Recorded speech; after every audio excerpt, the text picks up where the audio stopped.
বিগত সরকারের আমলে আয়না ঘরে রেখে টর্চার করা হয়েছিল টেলিভিশন অভিনেত্রী কাজী নওশাবা আহমেদকে। এমনটাই দাবি করেছেন অভিনেত্রী। সাংবাদিক ও উপস্থাপক তানভীর তারেকের শোতে এসে সেই ঘটনা বলেছেন নওশাবা, যেটি প্রচারের অপেক্ষায় রয়েছে। বিস্তারিত জুনায়েদ আহমেদ সৈকতের ডেস্ক রিপোর্টে।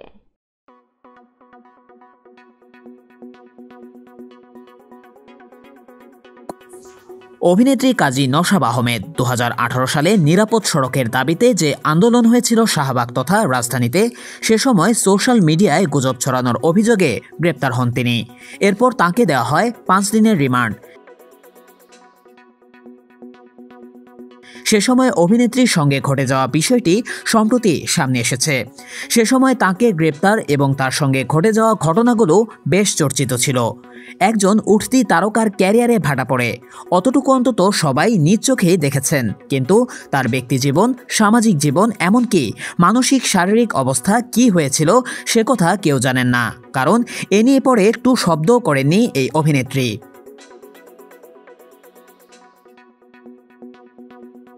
নওশাবা জেল থেকে ফিরে চেষ্টা করেছেন নিজেকে আবারও মেলে ধরতে, কিন্তু তার মনে যে গভীর ক্ষত তৈরি হয়েছিল 2018 সালে, সে কথা কাউকে না বলতে পেরে ভেতরে এক ভারী বোঝা নিয়ে বছরের পর বছর কাটিয়েছেন তিনি। কিন্তু এখন দিন বদলেছে। যে ক্ষমতা তাকে এমন দুর্বিষহ পরিস্থিতির মধ্যে ফেলেছিল, সেই ক্ষমতারই বদল হয়েছে। তাই হয়তো নওশাবা সাহস করতে পেরেছেন না বলা কথাগুলো বলার।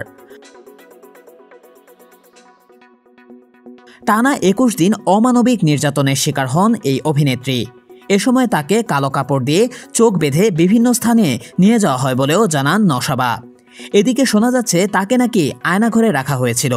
বিষয়টি নিয়ে অভিনেত্রী বলেন, আয়নাঘর কিনা সেটা বলতে পারবো না, তবে কালো কাপড় দিয়ে আমার চোখ বাঁধা ছিল। এভাবে 21 দিন বিভিন্ন সময় আমাকে বিভিন্ন জায়গায় নিয়ে যাওয়া হয়েছিল।